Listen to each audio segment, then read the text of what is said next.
حضرت سیدنا عثمان غنی رضی اللہ تعالیٰ عنہ کو ذو النورین کیوں کہا جاتا ہے؟ آپ رضی اللہ تعالیٰ عنہ نے نبی کریم صلی اللہ تعالیٰ علیہ وسلم سے کتنی بار جنت خریدی؟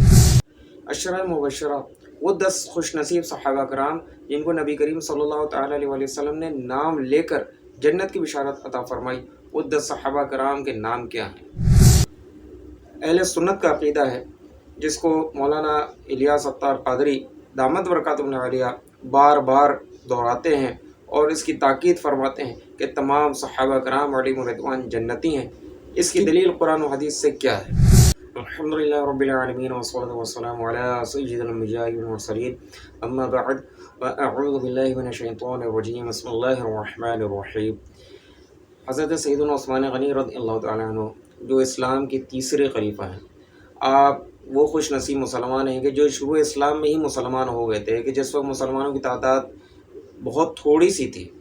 اور آپ کو صاحب الہجرتین کہا جاتا ہے، جس کی وجہ یہ کہ آپ نے 2 ہجرتیں کریں۔ آپ نے ایک ہجرت اس وقت کری جب مسلمانوں نے 5 سنِ نبوی میں، یعنی کہ اعلان نبوت کے 5ویں سال اور ہجرت مدینہ سے قبل حبشہ کی طرف جب ہجرت کری، جس میں کل 11 مرد اور 4 خواتین شامل تھے، تو حضرت سیدنا عثمان غنی رضی اللہ تعالیٰ عنہ اپنی زوجہ حضرت رقیہ جو نبی کریم صلی اللہ تعالیٰ علیہ وسلم کی شہزادی تھیں، ان کے ساتھ آپ نے ہجرت کری۔ پھر آپ نے دوسری ہجرت مدینے کی طرف کری، اسی لیے آپ کو صاحب الہجرتین یعنی 2 ہجرتوں والے کہا جاتا ہے۔ آپ کو ذو النورین بھی کہا جاتا ہے، جس کی وجہ یہ ہے کہ آپ کے نکاح میں نبی کریم صلی اللہ تعالیٰ علیہ وسلم کی 2 شہزادیاں یک کے بعد دیگرے، پہلے حضرت رقیہ رضی اللہ تعالیٰ عنہ، پھر جب ان کا وصال ہو گیا تو حضرت کلثوم رضی اللہ تعالیٰ عنہ نکاح میں آئی، اور یہ آپ کائنات میں واحد شخص ہیں کہ جن کے نکاح میں کسی نبی کی 2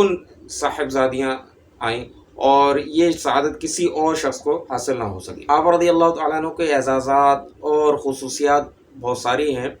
اور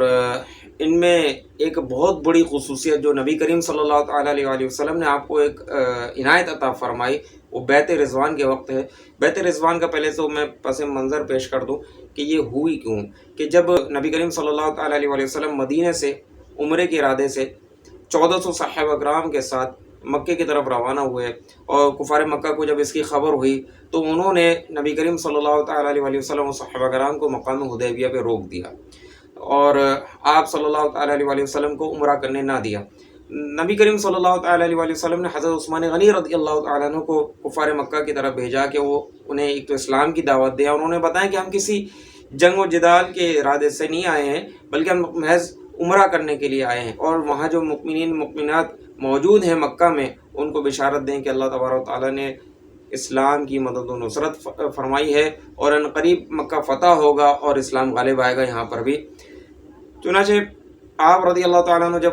مکہ پہنچے اور کفار مکہ کو نبی کریم صلی اللہ تعالیٰ علیہ وسلم کے حکم کے مطابق اسلام کی دعوت دی اور انہیں پیغام دیا، تو انہوں نے منع کر دیا کہ ہم ان کو اجازت نہیں دیں گے کہ آئیں اس سال آئیں اور عمرہ کریں، اور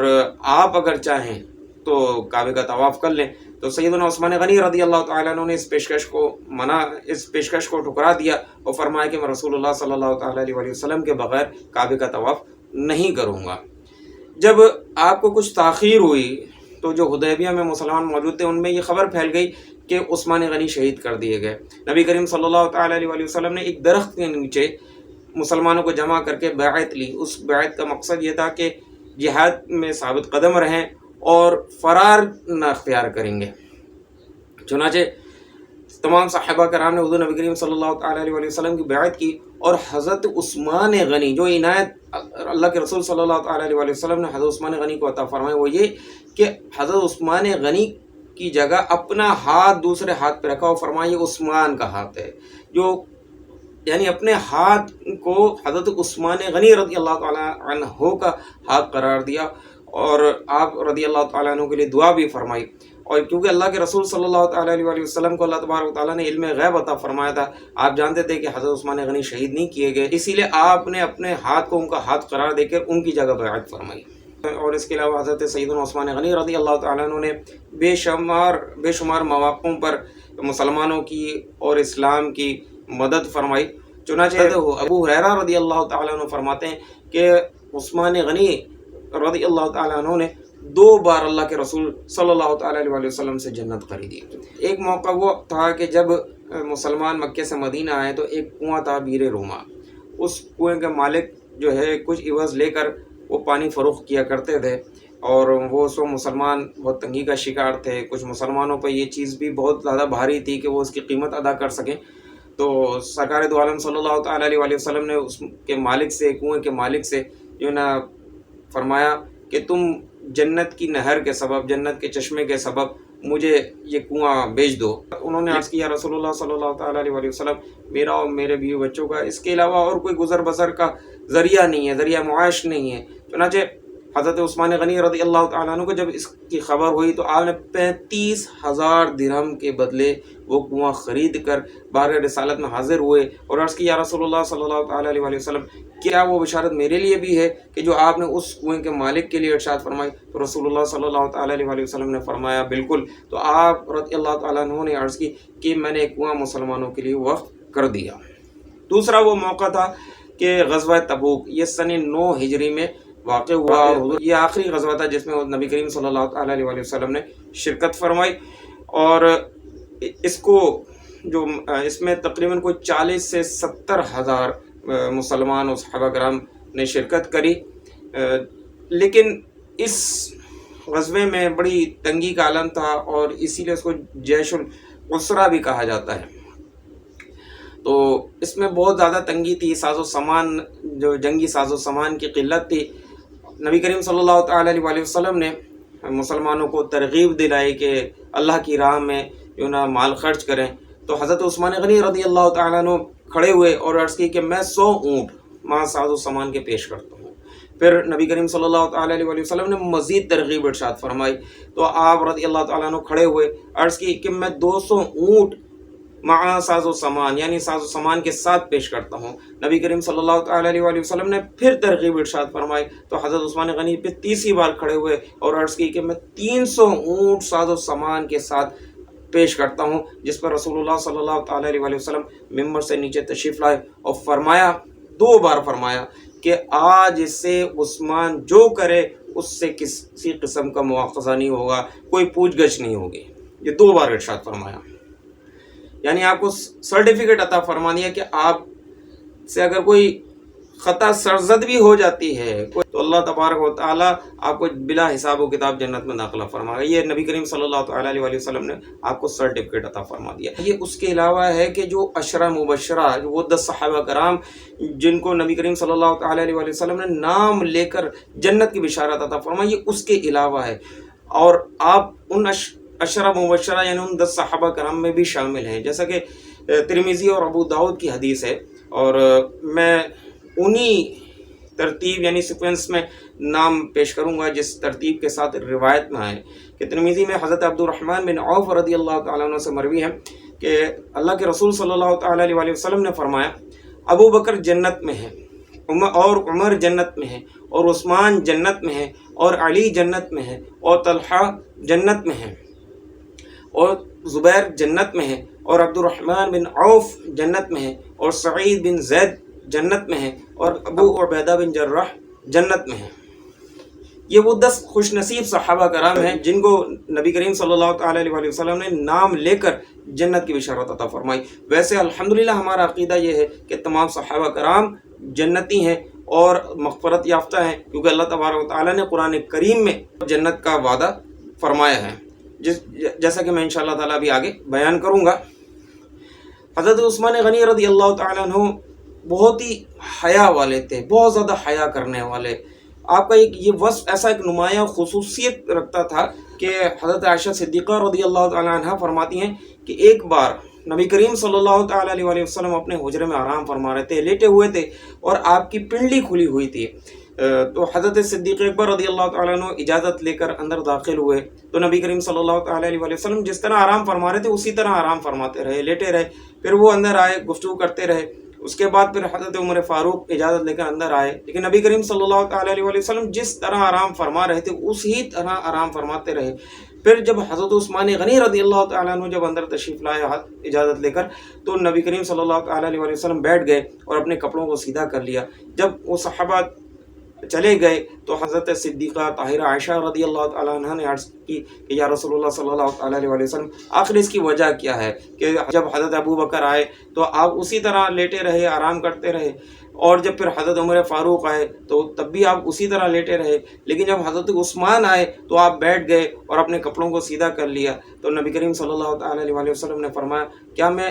ایسے شخص سے حیا نہ کروں جس سے فرشتے بھی حیا کرتے ہیں؟ تو یہ نمایاں خصوصیت تھی آپ کے اندر۔ لوگوں نے جب حضرت مولا علی کرم اللہ تعالیٰ وجہ الکریم سے آپ کے متعلق پوچھا کہ حضرت عثمان غنی کے متعلق ہمیں بتائیے، ان کا وصف کیا تھا، ان کی خصوصیت کی کیا تھی، تو سنیے کہ حضرت مولا علی کرم اللہ وجہ الکریم نے کیا ارشاد فرمایا کہ یہ وہ ان خوش نصیب لوگوں میں شامل ہیں کہ جن کے متعلق اللہ تبارک و تعالیٰ نے یہ فرمایا، آمنوا وعملوا الصالحات ثم اتقوا وآمنوا ثم اتقوا احسنوا واللہ یحب المحسنین، سورۃ المائدہ آیت نمبر 93۔ اس سے یہ معلوم ہوا کہ حضرت مولا علی کرم اللہ وجہ الکریم بھی حضرت سیدنا عثمان غنی رضی اللہ تعالیٰ عنہ کو نیک اور سچا پکا مسلمان اور مؤمن مانتے تھے، آپ کو پرہیزگار اور متقی انسان مانتے تھے۔ تو ہمیں بھی حضرت سیدنا عثمان غنی رضی اللہ تعالیٰ عنہ کے متعلق یہ عقیدہ رکھنا چاہیے۔ اور صحابہ کرام تو ہیں ہی سارے متقی اور مغفرت یافتہ، جنت کی بشارت اللہ تبارک و تعالیٰ نے ان سب کو عطا فرمائی، جیسا کہ سورۃ التوبہ آیت نمبر 100 میں اللہ تبارک و تعالیٰ ارشاد فرماتا ہے،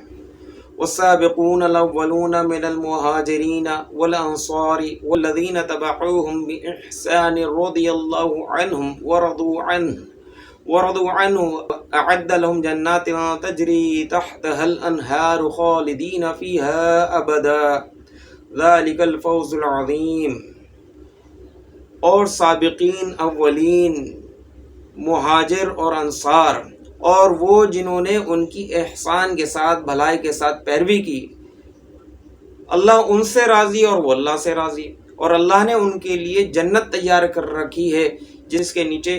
نہریں رواں ہیں، وہ اس میں ہمیشہ رہیں گے، یہی بڑی کامیابی۔ تو اللہ تبارک و تعالیٰ نے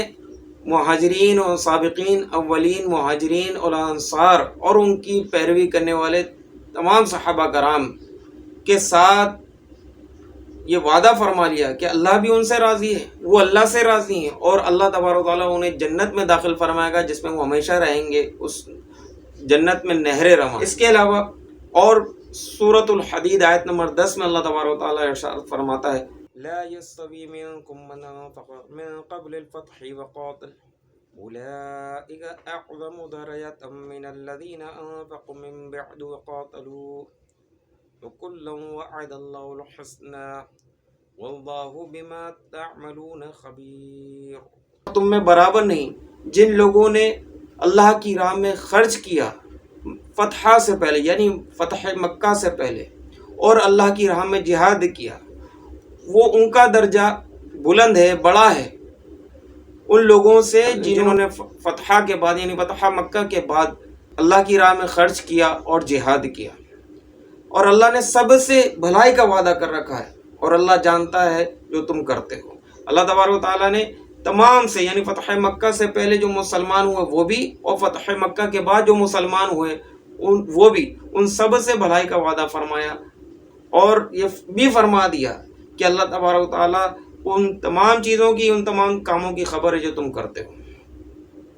اللہ کے رسول صلی اللہ تعالیٰ علیہ وسلم نے یہ ارشاد فرمایا کہ میرے صحابہ کو برا مت کہو کہ اگر تم میں کوئی احد پہاڑ جتنا سونا خیرات کر دے تو تب بھی اس کے ایک مد یا اس کے نصف کو بھی نہیں پہنچ سکتا۔ کتنا بڑا مقام ہے کہ اللہ کے رسول صلی اللہ علیہ وسلم فرماتے ہیں کہ میرے صحابہ کو برا مت کہو کہ اگر تم میں کوئی احد پہاڑ جتنا جو ہے سونا بھی خیرات کر دے تو تب بھی اس کا ایک مد، ایک پیمانہ، یعنی مٹھی بھر، تو اس کے مٹھی بھر جو اس نے صدقہ و خیرات کی اس کے برابر نہیں پہنچتا، بلکہ فرمایا اور نہ ہی اس کے آدھے کو۔ کتنا بڑا مقام ہے۔ اور یہ ارشاد فرمایا کہ جو میرے صحابہ کو برا کہے اس پہ اللہ کی، فرشتوں کی اور تمام انسانوں کی لعنت ہے۔ تو اب غور کیجئے کہ اللہ تبارک و تعالیٰ یہ وعدہ فرمائے کہ اللہ ان سے راضی، وہ اللہ سے راضی، اللہ تعالیٰ ان کو جنت میں داخل فرمائے گا اور وہ ہمیشہ جنت میں رہیں گے۔ اور جنہوں نے فتح مکہ سے پہلے اللہ کی راہ میں خرچ کیا اور اللہ کی راہ میں جہاد کیا وہ بھی، اور وہ جو بعد والے ہیں وہ بھی، ان تمام سے اللہ نے بھلائی کا وعدہ فرما لیا۔